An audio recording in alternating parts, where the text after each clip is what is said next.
Ladies and gentlemen of Knucklehead Nation, welcome to the highly anticipated Fighters Rep 25 event recap slash post fight show. I'm your host, the Fighters Rep Fez, in all red with the Blackbeard Kickboxing shirt. Shout out to Blackbeard Kickboxing.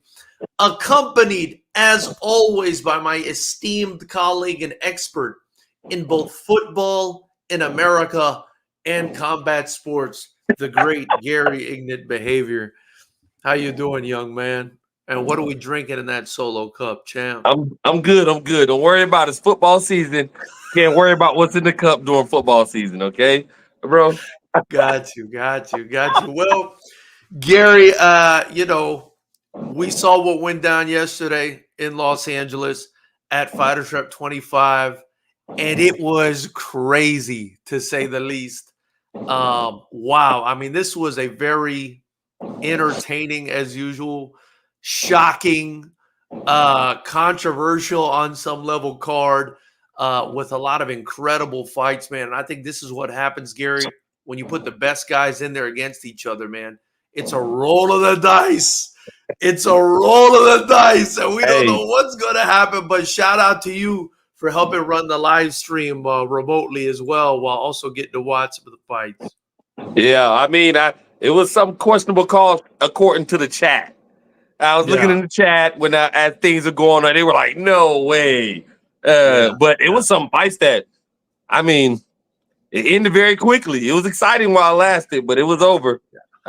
Some predictions I thought it went differently than what I would think in my head, but yeah, it was a good night, man.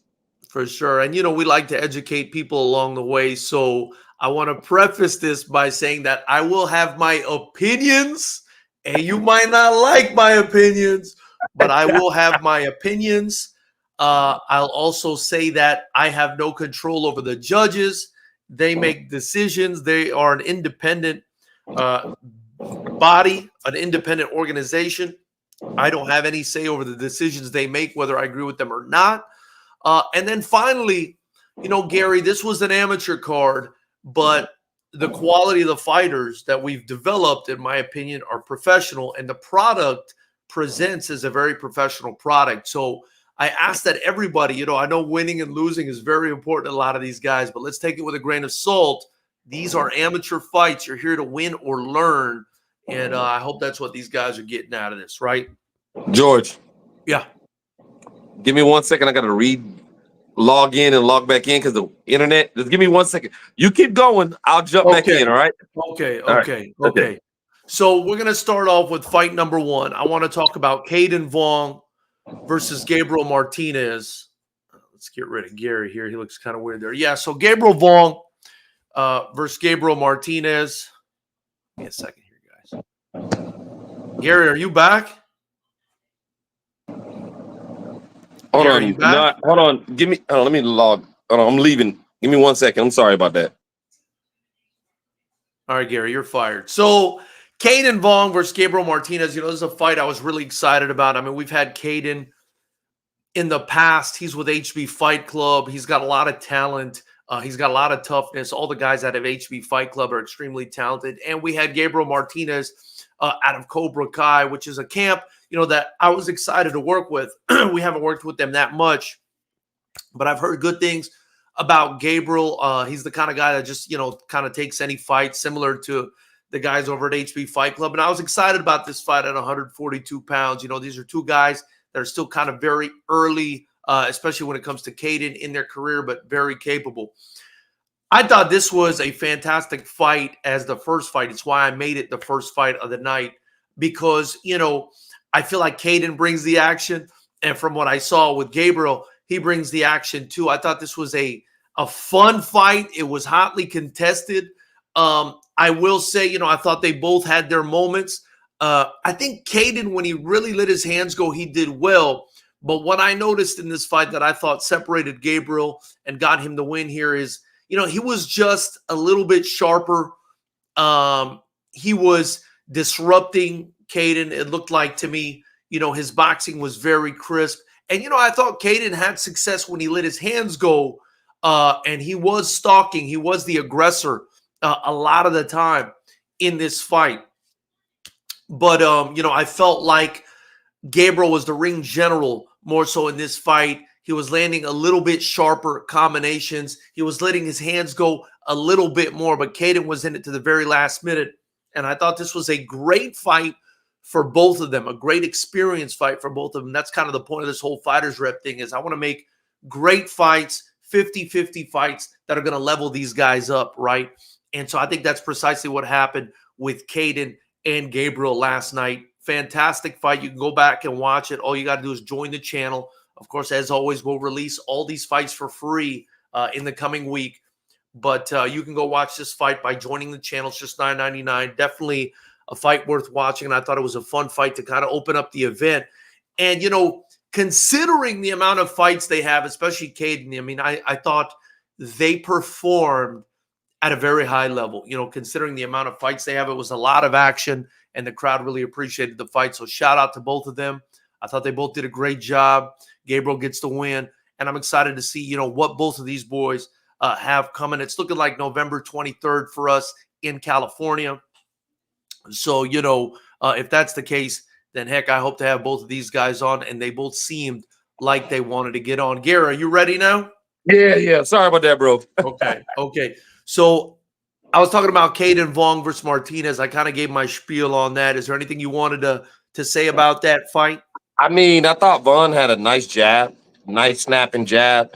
He was getting real active and everything. And I just feel like when Martinez started letting his hands go, and when he cornered him and got into him and got inside, he was landing the harder shots. I thought Vaughn probably was walking him down, was more in control of it, more of the fight. Yeah. But I just felt like when Gabriel started letting his hands go, started getting active, it was just a little bit. That's how he blooded his nose. He landed some of the harder shots. So it could have went either way for me, but I can see how they ruled for Martinez. Yeah. I thought Gabe was just a touch sharper. So I agree with that. I thought Vaughn, when he let his hands go, I think he's going to go back and watch that tape and say, damn, I should have let my hands go a little bit more. I had some success. The jab was nice now. Yeah. But, I thought it was good. So, by the way, we got Hurricane Santana in here. Joseph Claycomb saying, what's up, guys? What's up, Joseph? What's up? Isaac McCary saying, ooh, doggy, Fighters Rep 25 was fired. Hung saying Gabe's boxing looked sharp. So, yeah, I mean, any comments or questions you guys have, we are going to read them. We are going to discuss them. On to the next fight. Gary, I thought this one was a little controversial, man. I'm not going to lie. This was Ismail Bear out of Hard Works, the 4th Street location, against Kunimasa Onji out of Machida Karate. We're talking about the Machida Karate, Shinzo Machida, Lyoto Machida, the family, and their traditional karate dojo. This was an excellent fight. I thought it was a lot of fun, and I love the fact that we're getting a lot of these traditional martial artists that are coming through Fighters Rep, Gary. I think it's very cool. And I do think that they bring elements into kickboxing that a lot of times people are not ready for, and it creates interesting matchups. I thought this was a fun back and forth fight. I thought they both landed a lot of shots. I thought Kunimasa was very sharp when he did let his hands go and had a very hard right hand. It was a nice 2 that he had. But in my opinion, I felt like Ismail was landing a lot of counters. I thought he was, he was a better ring general at times, kind of going around the karate stance or doing what he had to do to negate it. I thought he landed the more effective punches throughout the fight. And if you ask me, I thought maybe he won a slight decision in this fight, but they went ahead and gave it to Kunimasa. I mean, I thought it was close, but I would have had it for Bear. But either way, I think they both gained a great experience in this fight, and I look forward to seeing both of them in there again. What were your thoughts on this fight, Gary? I mean, I actually agree with the judges. I thought Onji, he with that karate style, it's similar to Claycomb. The in and out, like, they judge distance very well. I really feel like when you fight somebody with that karate style, you have to get them on the back foot, pressure them, kind of like not let them control the distance and be able to come in and out. I thought Berg landed some good high kicks and some he did some good things. Yeah. I just feel like Unji, that's how you say his last name, Unji, right? Yeah. Yeah. Kunamasa. Okay, Yeah. I felt like he edged it out. I thought he was the better. I thought that was the correct decision. Yeah. Like you say, he would jump in and catch him. He wasn't. Sometimes he was fainting, jumping like he's gonna come in and out. And I think that gave Berg some problems. Yeah. Yeah. I mean, I could see that as well. I thought it was a close fight. Maybe I was favoring Bear because his fans were screaming behind me at the top of their lungs. That might have had something to do with it. But no, I just thought he did slightly better work. And that's how close this fight was. I mean, you think it went one way, I think it went the other. So, I'm just glad they both got out there, got the experience. What was I calling him? Was I call him Berg or Bear? What was I calling him? Bear. Call him Berg? It's Bear. No, I'm saying, what was I calling him just earlier? I fuck up a name quick. I think you said Berg, but it's Miami-Dade County. It's Miami-Dade County Public School, so I just let it slide at this point, big dog. Math, not English. Math, not English is my. Joseph Claycomb says this has to be one of the best Fighters Rep events ever. We always say this, but it was simply fire. Appreciate you for that, Jan. And then the audio file connoisseur says Harry here, Rudy's coach. Fantastic fight, fantastic coach. Congratulations. He says, thank you for having us. I had to tune in for this one. Well, I'm glad you are. That's what builds this community. That's what builds these fighters. I'm trying to teach you guys how to do that directly and indirectly. By building these fighters, let's build them up. Let's get them popular. Let's get them to sell tickets. Let's get them to raise their value. Kiflam says every event gets better and better. Way to go, everyone. The wins and losses, everyone put in hard work. Sugar Bomb Squad. Couldn't agree more. Couldn't agree more. Next fight, Gary, fight number 3, we had Dimitri Lyman versus Jorge Aquino in the super heavyweight division. Not heavyweight, Gary. Super heavyweight under the IKF rule set is over 235.1 pounds. And these boys, it was something like half a ton of humanity in that ring. I didn't know you let minors fight in your promotion. I didn't know like 14-year-old, 15-year-olds.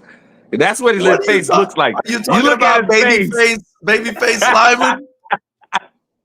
Yeah. Hey, but let me tell you, that's a man though. That was a babyface assassin in there.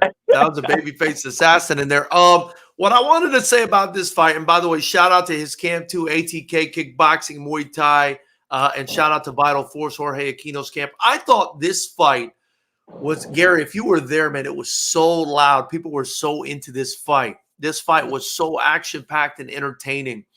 And it was enthralling, Gary. First round, Dimitri Lyman comes out throwing. He's landing hard, Gary, and you can see the effect it's having on Aquino. And I'm saying to myself, man, if Jorge doesn't adjust, he's going to get clipped out here. This is super heavyweight. One shot ends the night. Big up to Jorge, man. I mean, in the next round, Gary, I thought he made the adjustments, started using his movement, started putting a pace on Lyman.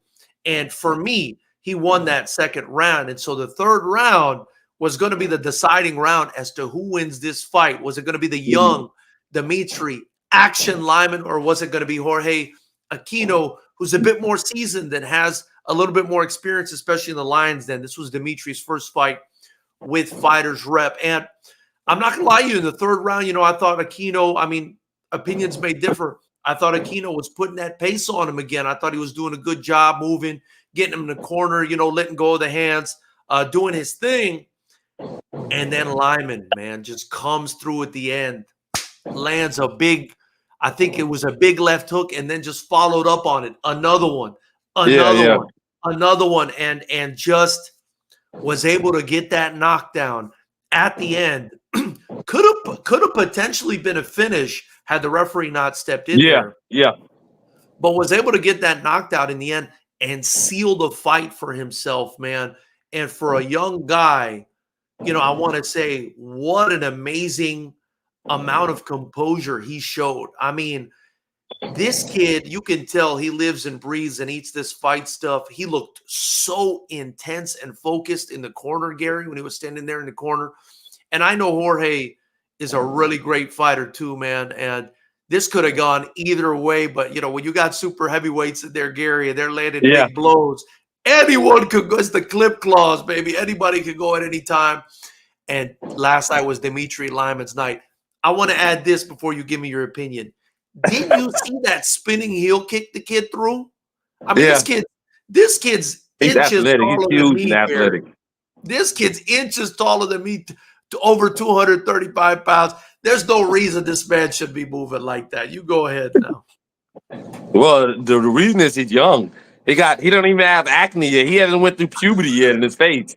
His body's went through puberty, not his face. You know what I mean?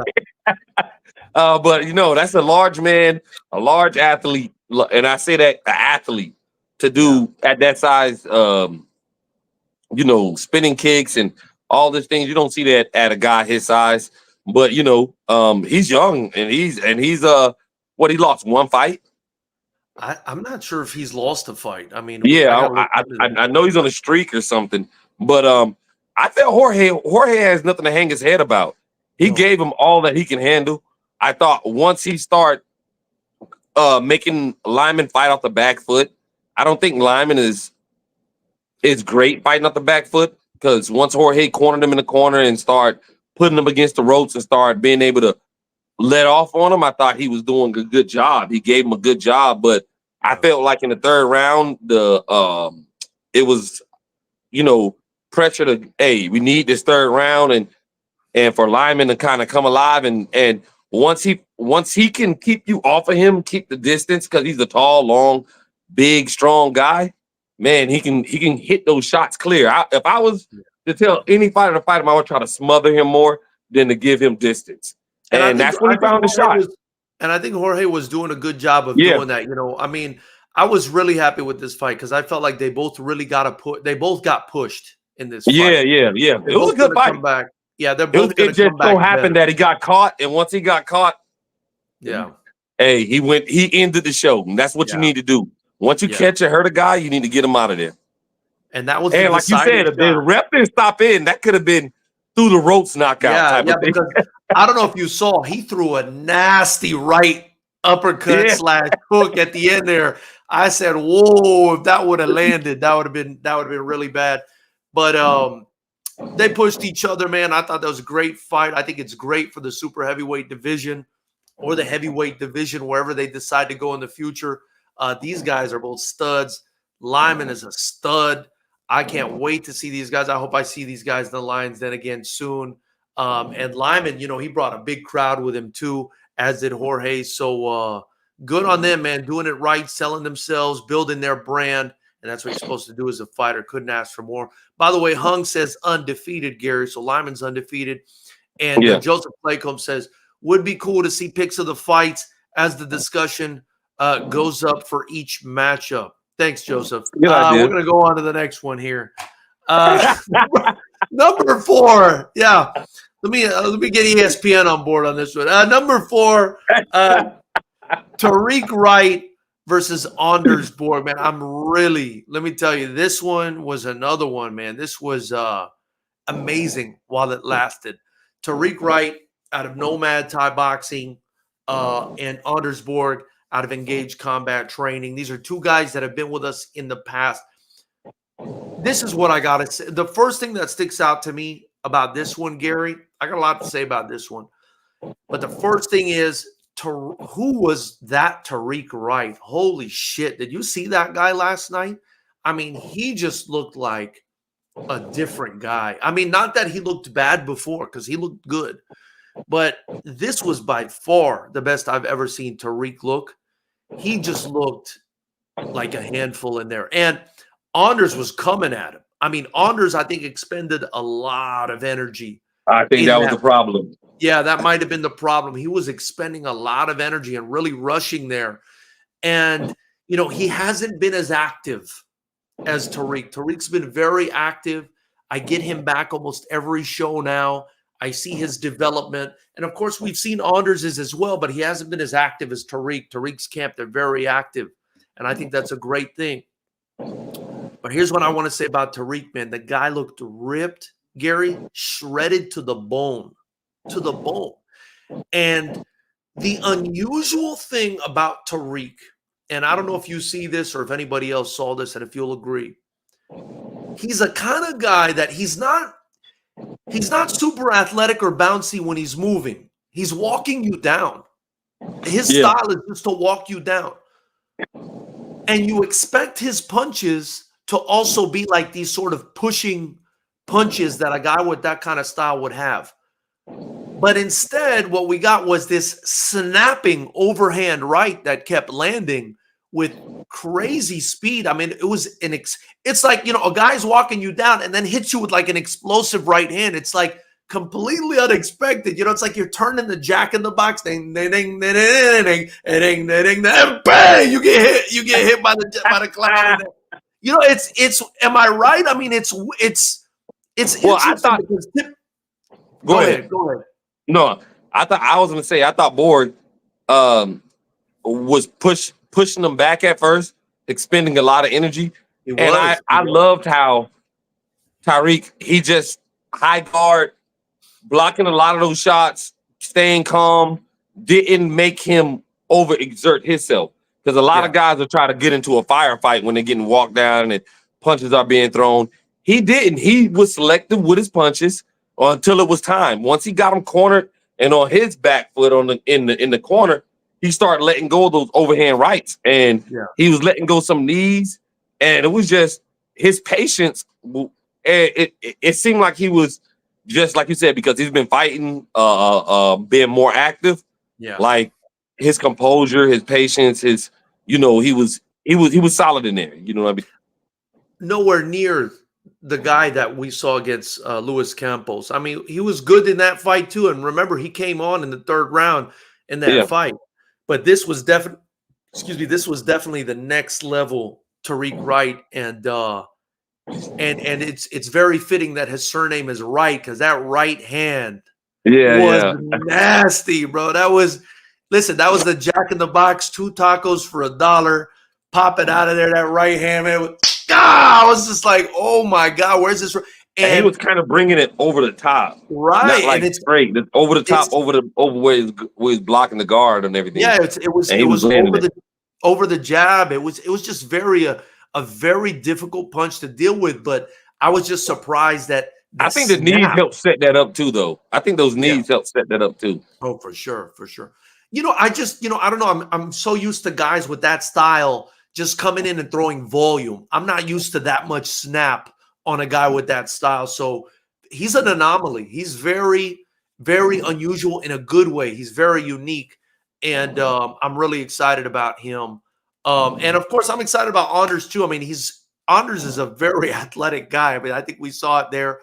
I think if we just keep getting him back, I think, it's a matter of experience. We can continue to build him up too. So shout out to Tariq, man. Shout out to Anders. Can't wait to have these boys back in the Lions Den. What a great fight. Tariq comes away with a first-round stoppage in the Lions Den, Gary. And I think he's starting to knock at the door at 175 pounds, Gary. He's starting to knock at the door with that big right hand, Gary. Let me see. You know what's missing in the podcast? You guys eating barbecued ribs. We've done that before. It's not. You know what's funny about that? You know what's funny about that? Because I just cooked today. I cooked some pot roast with some mashed potatoes and string beans. I was going to bring the plate and be like, look, George. Oh, my God. Anyway, did you have anything else to say about that fight, or should we go on to the next one? No, you go on to the next one. Go ahead. Okay.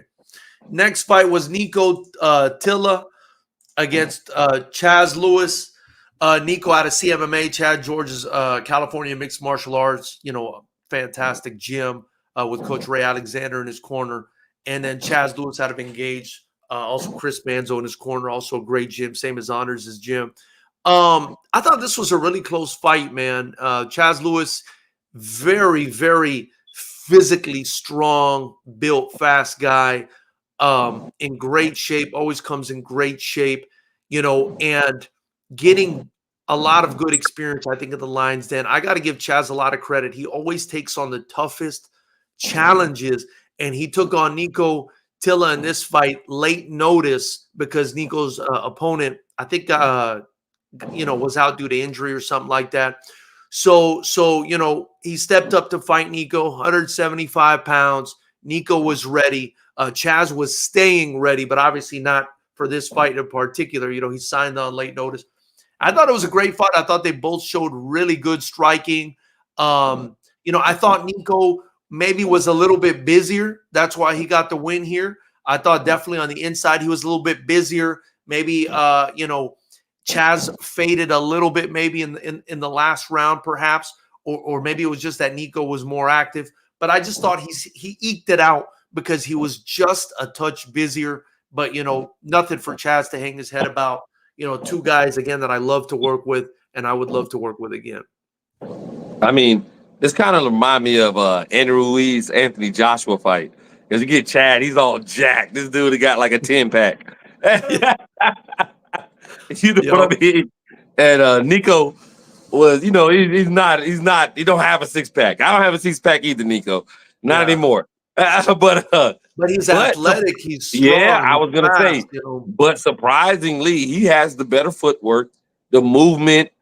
I do think he was busier, and I do think he was being more of a, I don't want to say a boxer because obviously it's kickboxing, but just more of a fighting from the outside, moving, picking his spots to hit. And I think Chad was walking forward, looking for that shot, and when he did throw. And he did land some good shots, but I think he didn't let his hands go as much as he should have. And I think if he looks back on that fight, he's gonna say, I need to be more active. I need to let my hands go a little bit more. And just the overall theme of the night, I thought the judges went with the people who are more active. No, that's for the most part correct. I think that sounds correct, which is not what they should be doing, but that's fine. Hey, you can't tell the judges why they judge. Okay. But anyway, listen. Here's something I wanted to say before we move on. If you guys drop a super chat or a super thanks on this video and mention a fighter, I'm splitting the profit of the super chat with them. It's time for this community to start supporting itself. It's time for this community to start supporting each other. If you have a business, if you know someone with a business that wants to sponsor us, that wants to sponsor these fighters, let's make this happen. I can't do this all on my own, Gary. I can't keep doing this all on my own, but I'm going to die trying if I have to. Also, I would like you guys to wait to the end of this video. I do want to add something and say some things to the community as a whole that I think will help the community. So stick around definitely to the end of this video. Next up, Gary, fight number 6. Gustavo Tivo Flores out of the amazing Blitz Muay Thai camp, taking on True Semalavong, cornered by Free Smoke McCary, who came out here from Vegas out of Danny Pinto Muay Thai. Of course, on the other side, we had the amazing Jason Childers. What a fantastic fight, again, while it lasted, right? These are two guys that go for it. Gustavo Flores is going to live by the sword and die by the sword. And that's what he did in this fight. And even though, True got a spectacular knockout in this fight, and I think he's an amazing addition to the Lions Den, I want to say that I got nothing but all the respect on the planet to Gustavo Tivo Flores, who was hurt and decided, you know what? I'm just going to put my balls on the line. Now, I'm not sure if that's always the best move to do, but, I respect the warrior spirit that this guy has, Gary, and I've said it time and time again. Gustavo Flores might be one of the most entertaining fighters that I've ever seen, and usually he wins, but even when he loses, one of the most entertaining fighters I've ever seen. Now, that being said, True, with beautiful timing, beautiful boxing, found that 1-2 down the pipe and basically ended this fight in vicious, brutal fashion. And his coach, Isaac McCary, who's in this chat, says, all I got to say is, I told you so, George. I know True's a bad MF. He actually predicted a second-round finish in this fight. It came earlier, Gary. He must have seen, something in the fight or maybe in the opponent in Gustavo. But what a fantastic performance by True Semalavong. Shout out to Danny Pinto Muay Thai. I've been wanting to work with them for a very long time, and I'm glad it finally happened. And much love to Gustavo Tivo Flores, a staple, an icon in the Lions Den. I thought True was sharp, and he was just too fast. It was too fast for him. He set up that 1-2 with the kicks. I feel like the kicks to the leg, and then it was just too much speed, in my opinion. And like Isaac said, he's a bad motherfucker. I was like, oh, he's nice. He's nice. And maybe Isaac could tell me maybe that was the game plan, to start low, kicking him low, and then hitting him up top, you know, with the 1-2. But it was just maybe they see a speed difference, because it was clear when they were in the ring, the speed difference. And you know, it is what it is. Ain't much to say. It lasted what, like a minute or something? Yeah. I mean, I will say though, you know, I did think Gustavo landed some good shots too. You know, I think he landed some good shots too, but that, you know, it was True's hands were just a bit sharper, and he was able to get the job done. Beautiful performance. And, you know, I look forward to having both these guys. I really hope and pray to have both these guys back in the Lions Den, because, man, there's a lot of potential there. Next up, you know, this is a kid I'm really excited about, Gary. I don't know if I should be as excited about this kid as I am. I'm really excited about this kid, Gary. Andrew Gutierrez, out of Hard Works, representing San Pedro, California, which is, you know, kind of where we've been at for the last 9 or 10 years, me and the family, and where my kids grew up, versus Sergio, the Cuban Missile Crisis, Rodriguez, out of the Beehive. Man, this was another one that ended a lot quicker than I thought it would. Gary, what comes to mind here, and I've got a couple things to say about this fight, but what comes to mind here first is a great little man went up against a great big man. And when a great little man goes up against a great big man, 9 times out of 10, 11 out of 12, it's that big man that's winning. And I think that's what happened here. I think Sergio Rodriguez has been able to get away with it, fighting at a weight class, I think, a bit high for him. He's always had such a tremendous height and size advantage. And he's been able to do that because he's so skilled. He's explosive. He's good. He gets in and out. But Andrew Gutierrez is just as athletic and really impressive. And we saw what he did in the last fight when he may have come from behind and gotten a knockout in that fight too. Here he goes again, getting a knockout in the first round. You know, he's got the look. I don't know if you saw him. He wanted the fight to keep going. I mean, he's like a violent young Nate Diaz out of San Pedro, California. If you're in San Pedro, California, you're not coming out to support this kid, then I don't know what you're looking at. Shout out to both of them. I can't wait to watch Gutierrez. I think he's got the look. I think he's wonderful on the mic. I think he can fight his ass off. I think he's athletic. I think he's got a dog in him, Gary. And shout out to Sergio Rodriguez. Even though he came up short, he's still one of the most talented in this whole thing, but he loses his O. And I do think he should probably consider fighting guys maybe a little bit smaller, but that's just my opinion. Hey, you know, he's had a lot of success, so, you know, you can get clipped in this sport. That's kind of what happens. Tell me what you think, Gary. You know, I was really surprised that Sergio got knocked out that quick, because Sergio is a guy that shows you he's a tough motherfucker. You know what I mean? He has a good chin and everything, but it was just he got hit with that right, and after that, I think he wasn't good anymore after that. Yeah, and he tried to be a soldier and fight on, but then he got kicked, and that kick landed, and that was that. But I've never seen anybody do Sergio like that. To be, you know, I've seen him being a warrior, a fighter, even when he's down. I think his last fight, I think I edged it to the other guy. I forgot who he fought. Was it Vila or? I forgot who he fought last time. Ruben Avila. Yeah, Avila. That's the name, Avila. And but I still thought in that fight, he made adjustments after the first round with Avila. And he normally makes adjustments in his dog. I just don't think he had time. I think that right hand rocked him, and he never just recovered and had time to make adjustments. But yeah, shout out to Andrew. He got some dog and he got some power. And it's almost like, hey, some guys just got power, and they connect good, you know, they're going to test your chin. And athleticism. He's got power. Yeah. He's got youth. He's got athleticism. He's huge for the division. And I think that really came into play in this fight. I mean, I'm not taking anything away from him. You know, it was a fantastic performance. Oh, no, he fought good. Yeah. But again, a great big man versus a great smaller man. It's going to be hard. And, you know, it's easy to say it in hindsight, you know, maybe move down a weight division. You know, Sergio's had a lot of success. He's never lost. That was his first defeat as far as I know.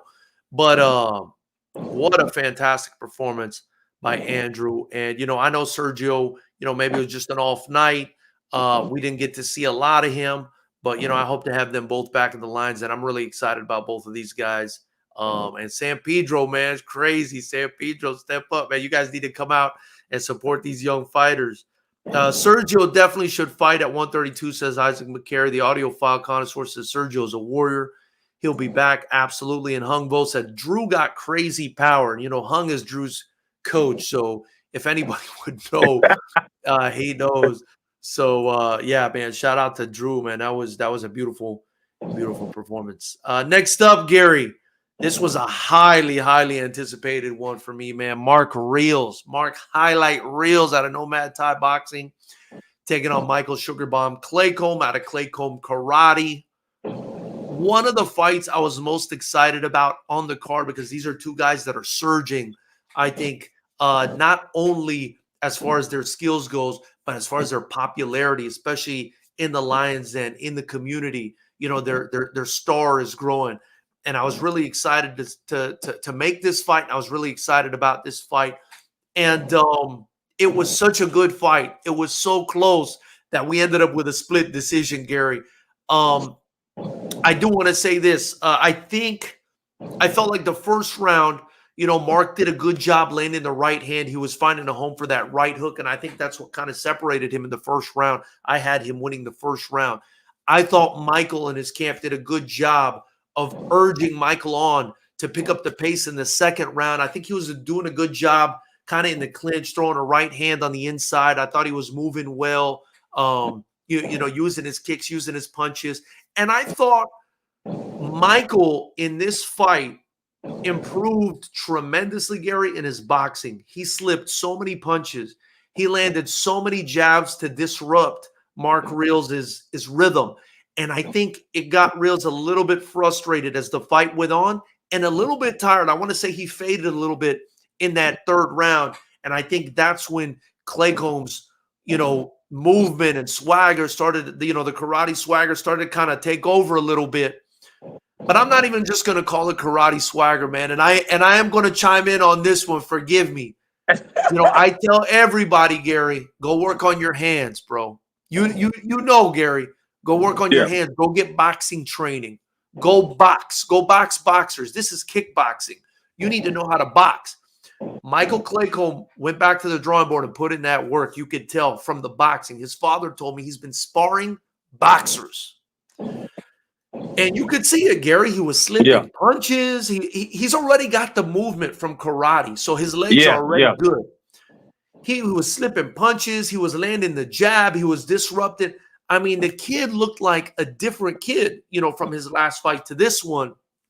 And I believe it was the improvement in the boxing, the slipping, and the jab disrupting, and that kind of stuff maybe got Reels a little bit tired. He was missing punches. He was throwing punches at air at times, and Michael was getting out the way. And I think that was enough for Claycomb to kind of edge this fight in the second and third round and win this fight, but nothing for Mark Reels to hang his head about, because he had less experience coming into this fight.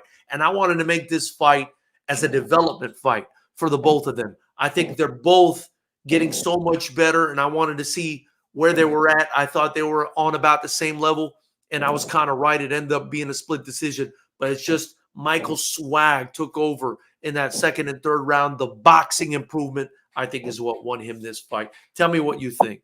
Well, I'm not gonna lie. When I first seen the fight happening, I was like, "This is a good fight. This is gonna see where both guys are at." My initial thoughts was I think Mark was gonna edge it out. How explosive he can be, right? But I mean, Claycomb, he's shown over the last 3 fights, his hands have gotten better. But I don't want to say just offensively, like the defensive skills of like slipping, blocking, all that have gotten better. He's always had defeat because of the karate style, the movement with the feet, and how to pivot, how to get in and out, judging distance, that karate style. He's always been good at that. The only thing he had to work on a little bit more, getting his head off the line and being better with his hands. And I even thought the last fight he looked way sharper with his hands, a I lot remember better. you told me that. Yeah. And I think Mark came out and like the first round I gave Mark, but I think he started to fade, and he couldn't continue to keep that type of pressure. And that allowed Clay Calm to use his movement, use his speed, and get comfortable. And that's Yeah. what I thought happened. Clay Calm got a little bit more comfortable as the rounds went on, and he started letting his hands go.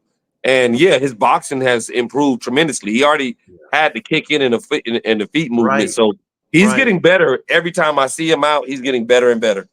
Yeah. Yeah. And I will say, I told his dad, bro, hey, send his ass to a boxing gym, bro. All of you need to go to a boxing gym. Go to a boxing gym, all of you, and you'll see the same improvement. And Michael, man, really, really did it, man. And good on him for putting in that work, and and seeing what he had to do in order to get to that next level. Because like you said, his feet are there. He needed to get his hands at the level of his feet, and it looks Yeah, like it's getting there. And then shout out to Mark Reels, man. Stepping up, taking on a tough challenge. Only going to hey, he get was better. game. He was a Yeah, dog. Mark only is the going to get dog. better. Only going to get better from this. He put up a close fight. It was a good fight, and we love Mark Reels at the Lions Den, bro. And the crowd loves him. And we can't wait to see both of them. The crowd loves Claycomb too.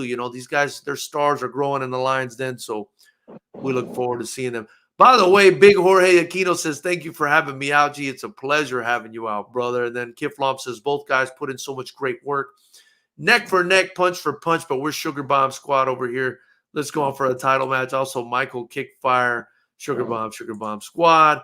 Reels is all class, and it's called Karate Hand, not Karaashi. All right, that's Joseph Clayco. He says, we love the dead. We got to love Joseph Clayco. All right, next up, we had our first title fight of the night. Fantastic fight again. I was really anticipating this one. Sammy Caceres versus Caleb Salazar. I was really excited about this fight, because we saw how Caleb looked against Isaac De La Paz in the last fight. And then Sammy, kind of started out his amateur career with FightersRep before going on to MMA and doing some great things there. He was undefeated as a kickboxer. I want to say he was 3-0 or 4-0 with us before moving on. So, I know he could fight. And this ended up being a closer fight than I think a lot of people anticipated, Gary. And I do think, shout out to Caleb Salazar getting the job done. I think his movement and his boxing helped him, get this decision in a close fight. But I do think Sammy Caceres is going to look back at this fight, Gary, maybe say to himself, maybe I should have pushed put my foot on the gas a little bit more, because he was having a lot of success with the hands in this fight. Fantastic fight. I think both of these guys are studs. I think Caleb's personality, man, really is a lot of fun. His style is fun to watch. People love to see him on social media. I think he's getting real popular in the Lions Den. And I thought this was a great fight. What did you think about this one? I agree. It was a great fight. I thought, I thought Sammy put the pressure on him early and was backing him up, and that's something to get Caleb to back off, and because Caleb's a dog, he'll come and fight with you. But he played it smart, and he was just being a boxer, in my opinion, in this fight. Movement. I thought Sammy kind of got frustrated because you see him saying, "Come on, let's fight." Kind of like, let's go, stop moving around. And I think sometimes that affects guys. You know what I mean? Yeah. Yeah, like stop crying. You got to cut the ring off. You got to stop me, bro. I'm gonna keep doing what I do, and I hadn't seen that from Caleb in the other fights I saw. But I think he took a smart and was like, "Yo, I'm not finna sit in the pocket and go with this guy because this is what this guy wants." Yeah, I'm gonna get my shots, move around, keep the movement, and stay on the outside. Yeah. And I thought early on, Sammy was giving him problems like the first 2 rounds, and then after a while, Caleb and I think Sammy kind of wore down a little bit. Yeah. He couldn't keep that pace right all 5 rounds. You know what I mean? So I think that's when I want to say about 3 to 5. I think Caleb kind of gained control and started taking over. Yeah, I agree. I agree. I mean, I thought it was a close fight. I thought Sammy did really well the first 2 rounds. Isaac McCary's in here saying he thought he won 3-2 in a close fight. It comes down to round 2.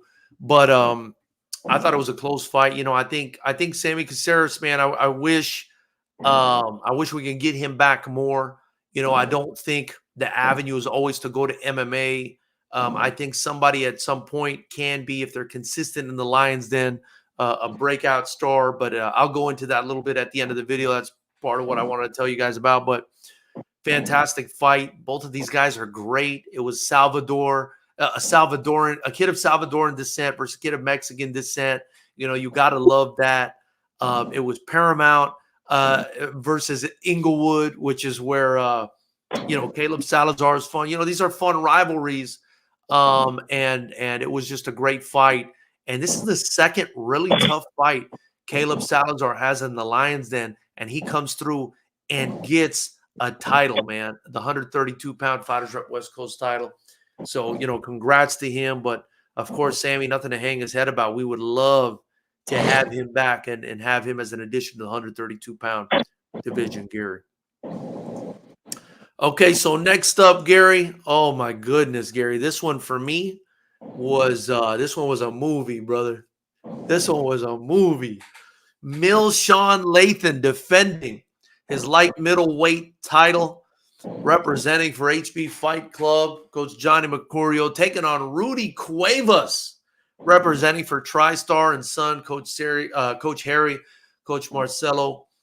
What a fantastic fight this was, Gary. I wasn't watching it live with the mentality of scoring it. I wouldn't have wanted to anyway. It was so exciting and action-packed, and there was so many big shots coming from all directions, you know, and I went back and I rewatched it. And I think David Huey says they're just limbs flying everywhere. And that's what it was, man. These were two lanky, 160-pound men, Gary. I mean, these were huge 160-pound guys, both of them, you know, built like wide receivers out of the NFL. I mean, this was a ridiculous display of athleticism. This fight was way too close to call. I thought Sean landed so many beautiful right hands in this fight, but I also thought Rudy landed some right hands and some big left hands in this fight. Some good kicks as well. This one was just hard to score. I will say this, you know, I think these are the two best guys at 160 pounds. I mean, bar none. You know, I think if you put them in the ring 10 times, they might split it 5-5. I don't know what happens. What a pair of fucking studs, Gary. Excuse my French. Excuse my French, Gary. You gotta admit, Gary. These guys were landing bombs on each other and just eating them. Sean would land a right hand and Rudy would eat it. Rudy would land a spinning back kick and Sean would eat it. I just said to myself, these guys are built different. Gary, these guys are built different. I mean, I coming in, we knew this was going to be a big fight, a great fight. You have a guy that actually has the measurables of Sean a little bit, and like with the reach, the length, and both guys have tremendous athleticism. Man, I'm like you. I was going to fight when they picked the fight. I was like, well, I guess that's who. Because I was like, I don't know. It was so close because each guy was making in-ring adjustments and taking the best guy's shot. Yeah. Like normally people get hit with that right hand from Sean. It's over. It's over. But you know, he took it in stride, and Sean took his best shot, Cuevas. And Cuevas is another one that has. Bro, you know, let me tell you, that right hand, power too. Bro, if you see Rudy's looping right hook in person, I said, ooh, God, that's a heavy shot. And they both took each other's best shot. They both also made adjustments, made the other ones miss that time. And it was like a real back and forth. It was probably the closest fight of the night, as far as like skill wise. And you might be right. Those two might be the best. I would like to see them running back again. Just my opinion. Gary said he had it 3-2 in real time for Milshawn, but it was really close and said it was fight of the night, that he called it at weigh-ins. I thought so. I thought it would be too. I think we actually had some of Rudy's fans at ringside talking to me before the event, and they're like, "Oh, we're here to support Rudy." And I said, "Oh, you know who he's fighting, right? Like, this fight's going to be crazy." And they got like nervous when I told them. I was like, "Yeah, bro, you better." I said, "You better buckle up for this one. This one's crazy." Hung is in here, says the beard helped, and Joseph Claycomb says, "I think Latham stepping back on the punches as they landed made him seem like he was taking hard shots." But it's all perspective. I thought it was close. I didn't know who won. I thought in real time maybe Rudy edged it, and then when I rewatched it, I thought maybe Milshawn edged. That was one of the fights. That was one of the fights I didn't rewatch. I watched it live, but I didn't get a chance to rewatch it. So I don't really know if I rewatch it what I think. Yeah. I couldn't really honestly after the fight, I didn't even have in my mind who won. I'm like, damn, that was a good fight. I don't really know who won. Yeah. No, what a fantastic fight. If I could have them both back every time. And listen, I think both of these guys' stocks went up big time in this fight. I think people know what these guys are made out of. I think this is like, I don't know, man. This is like Hagler Hearns of this fucking division, man. I mean, that was crazy, Gary. These guys are crazy.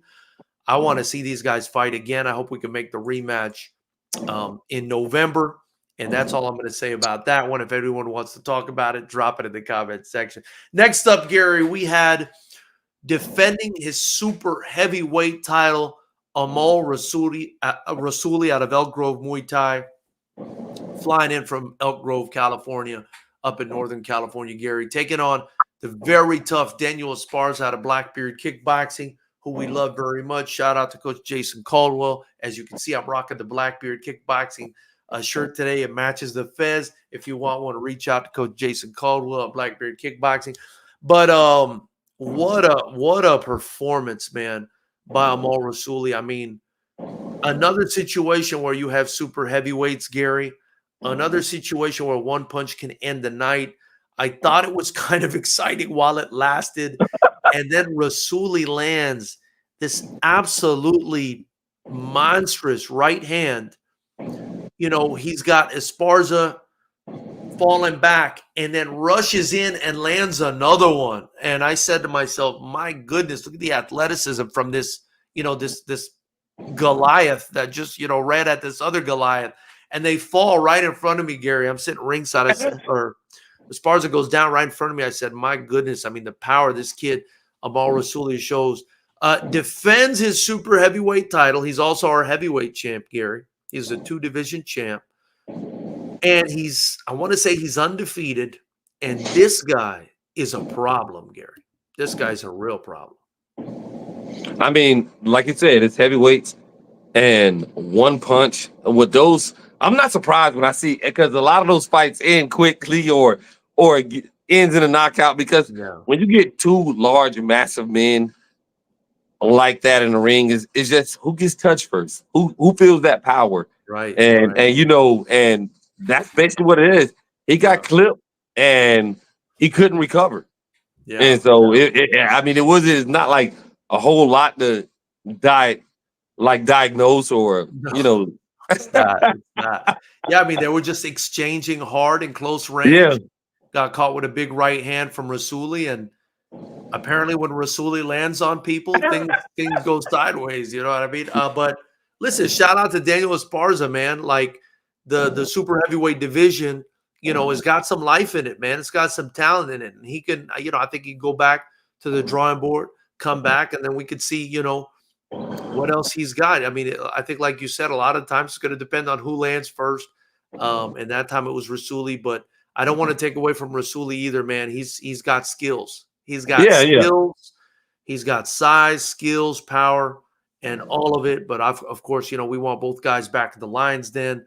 I think both of them are great fighters, and I look forward to having them back. I think Rasuli goes pro soon, though, Gary. I mean, it's just who's in the heavyweight or super heavyweight division in kickboxing, Muay Thai is going to mess with that guy. I mean, you're in for it. You're in for it. Next up, we had, man, this was another shocker first round, man. David Marquez, the death dealer, taking on David Fisher.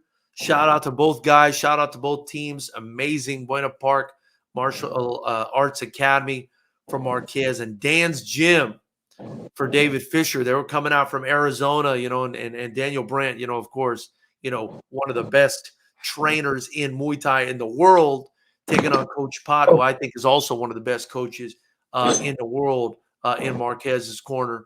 And I thought this fight would last longer, but I think it goes to show you how dangerous both of these guys are.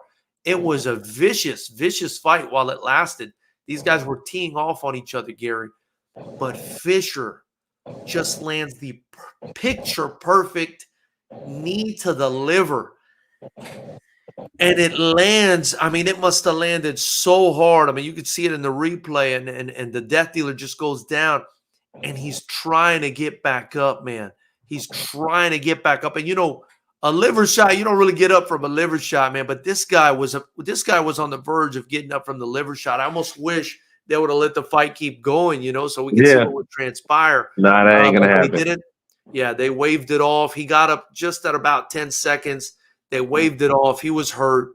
And David Fisher becomes our bantamweight champion, coming out from Arizona, and really, wow, putting on a show, Gary. Listen, I want to say death dealer, nothing to hang his head about, man. I mean, Fisher's got a ton of experience, one of the most experienced, best fighters at 122 pounds, 118 pounds in the world, Gary, in the world. And these are two fantastic fighters, and I still think Death Dealer is one of the most talented fighters that fights in the Lions Den. So I look forward to seeing him back, and of course, we look forward to seeing the champ David Fisher back. And David Marquez is still the champ at 127 pounds, right? He dropped down 122 pounds to take on this challenge. So I'm sure you're not as durable either when you're cutting weight. So, but great fight nonetheless. Great performance by David Fisher. Much love to him, man, and his family all came out from Arizona to support him, Gary. Hey, no, I will say this. I was shocked too because Marquez, the death dealer, he's no joke. Like he comes to bringing them. He couldn't get up from that shot. That means he was really hurt because he's a dog. He's gonna stay in it. But I mean, it's some shots like a liver shot. It's just nothing. Yeah. That's the craziest part about that shot. Is it literally is nothing guys can do about it. And it's like guys are sitting there like, I want to get up, but it shuts down everything. So it's like, and Fisher, I mean, hey, he beat an elite fighter, and he made it look good. He didn't beat it on the cards. He stopped him, and I would like to see more of him. That was my first time really like kind of seeing him. But I was really shocked by that outcome. Excellent performance by Fisher. And I'm glad we got it back. The first time he fought for us, he fought Jason Granado. He went up like three divisions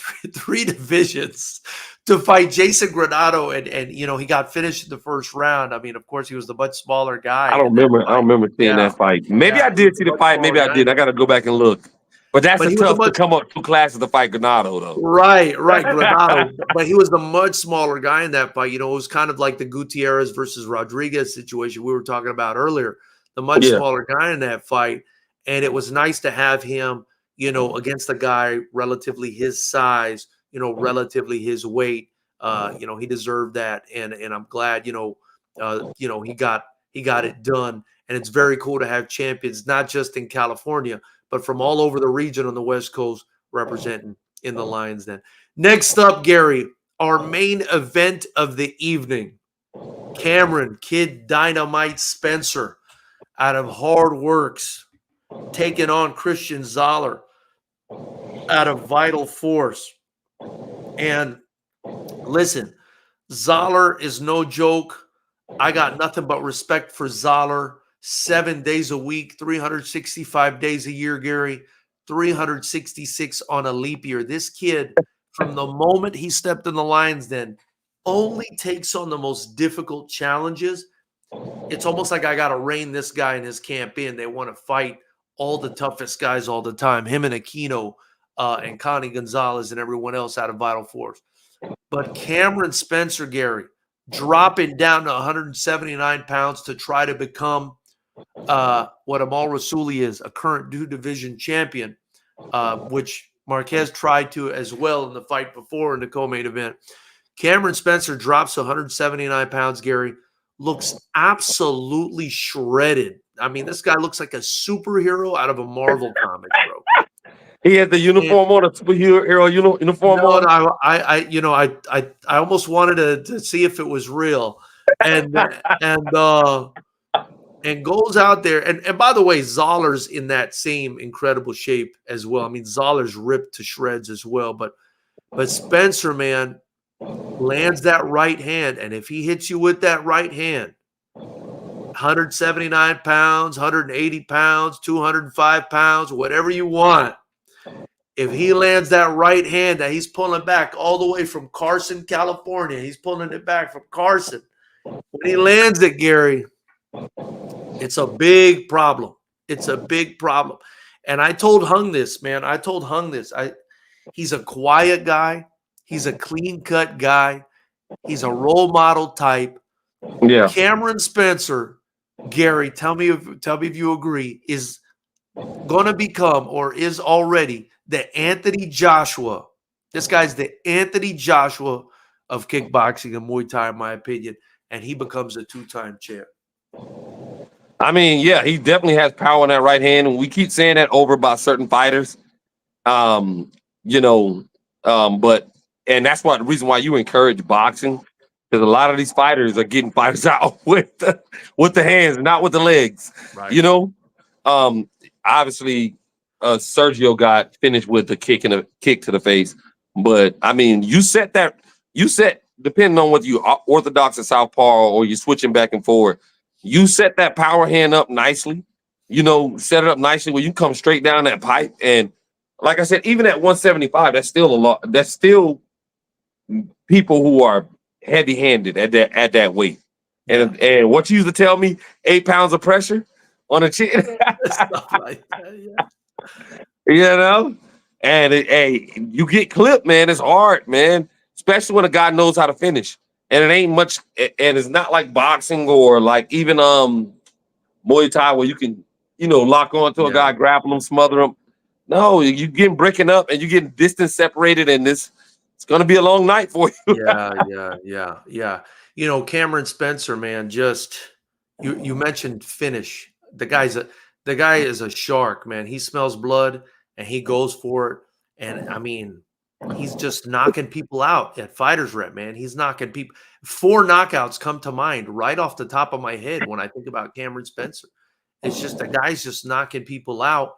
And, Los Angeles, Long Beach, Carson, all these cities, man, you guys got to step up and support these fighters, man. These are the future stars of the fight game, and you guys need to step up and support them.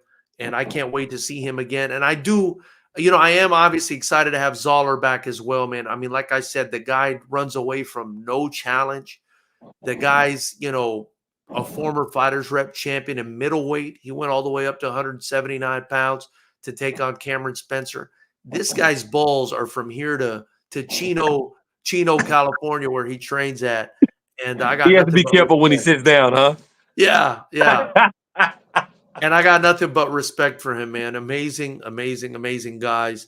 And Cameron Spencer, now 2-division champ, Gary, going in at the end of this month for a WBC title at, I believe, the Muay Thai Festival in Santa Monica. I believe it's on September 28th.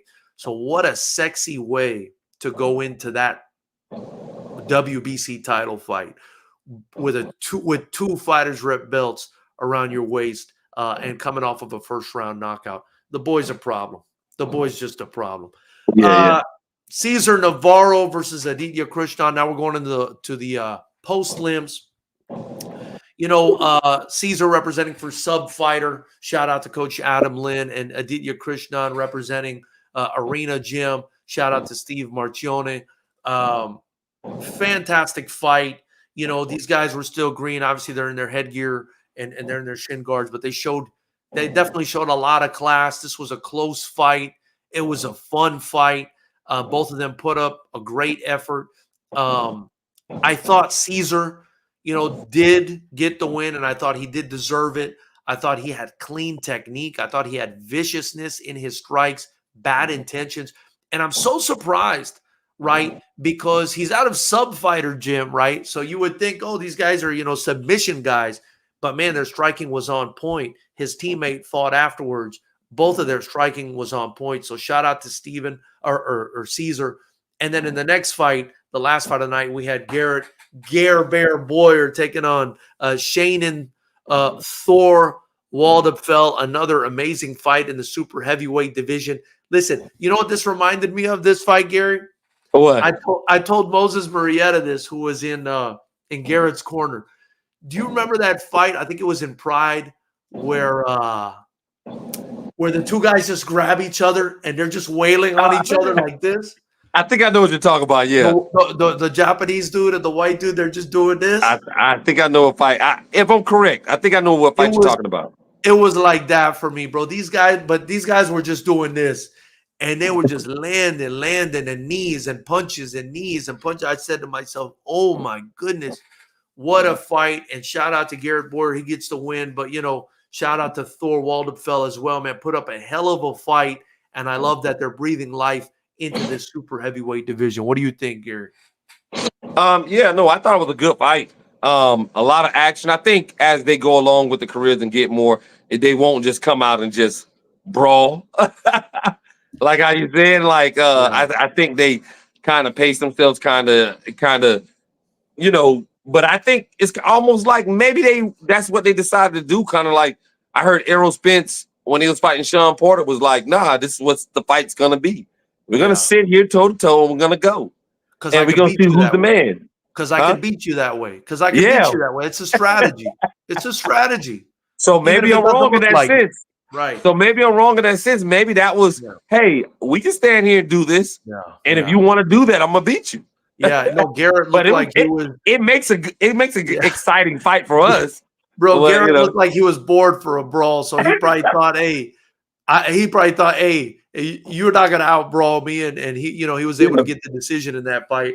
But shout out to Shayna, man. He showed a lot of heart. And big shout out to Dimitri Lyman and Coach Kalani for stepping up and cornering Shannon, man. That was very cool of them. I guess his coach, wasn't there or whatever it was for Shannon. But Kalani and Dimitri stepped up to corner him. So I love that. Dope. Yeah, that's good. That, and I appreciate that. Also, I saw David Huerta, shout out to him, crew. David Huerta, who's Caleb Salazar's coach, be the second in David Fisher's corner with Dan's Gym out of Arizona, along with Daniel Brandt. Of course, they know each other from the Muay Thai scene. They're both like legends in the Muay Thai scene. I thought that was very cool as well. We also had Gary in the house cornering Kunimasa Onji, Chinzo Machida. Yeah, Chinzo Machida there, Gary. Which is great. Yeah, and that's dope. That's dope. Yeah, we had some other big days there as well, but my memory is shit right now, so I can't remember. I'm exhausted, as you can tell. So hey, I've been drinking, watching games all day. So Joseph Claycope says Rasuli is untouchable. Rasuli equals reach, speed, and fearlessness king. True versus Fisher next. I think that would be a fantastic fight. And then maybe having that'll be a good fight. And then maybe having Gustavo and Death Dealer fight each other to see who's next in line. I think that would be fantastic. Yeah, I mean, that's some good fights. Isaac McCary says, has banger written all over it. Cam looked good. Beat really good competition too. I agree. Joseph says, remember, Gary, not many people kick with the skill that is equal to their hands. That is the difference maker in KO ratios with hands. You're welcome. And then did all the women's fights. Hey, teach me. And then Kiflop says, did all the women's fights get canceled? Yes. Women's fights, unfortunately for me, they're kind of hard to come by because there are just not that many girls compared to guys, women compared to men in the fight game, training for kickboxing. I hope that changes in the future. But yeah, we did have one. And it looks like it got canceled. And thanks for another great show. Can't wait to the next one. That's by Isaac McCary. So here's what I wanted to say, Gary. I would like to do for this community, right, as a promoter who's seeing the numbers and who I believe I understand based on watching, combat sports my whole life and boxing and other promoters and seeing them come up. I would like to send a message to the community, right? And maybe we could do like a symposium, or we can do some kind of live stream or something where we communicate with all the coaches and the fighters. This is what I want to say. And you saw it on this Fighters Rep card as well.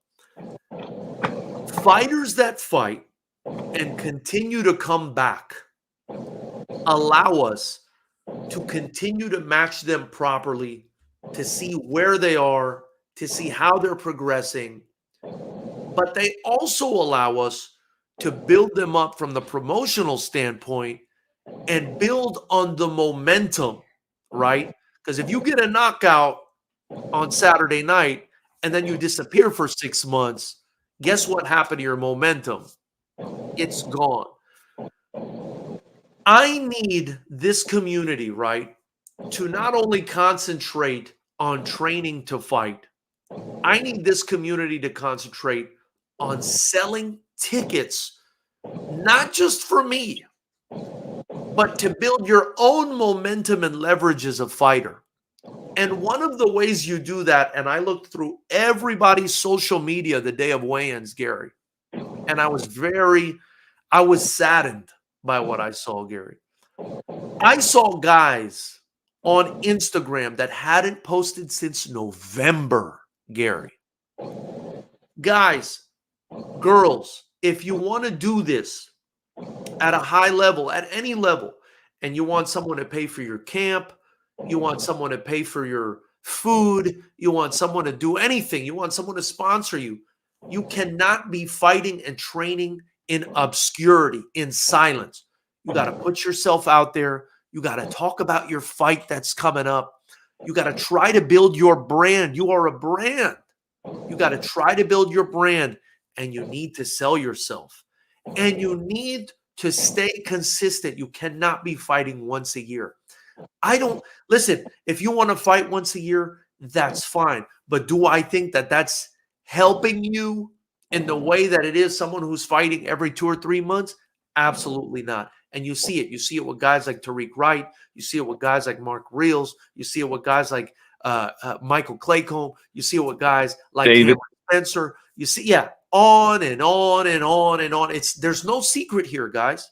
Consistency, right? Consistency will result in success. An active fighter is a dangerous fighter, and a fighter that promotes himself will get sponsored and will make money by not only getting sponsorship, but by selling more tickets, and will have leverage to discuss their strength, their selling power with any promoter that comes their way.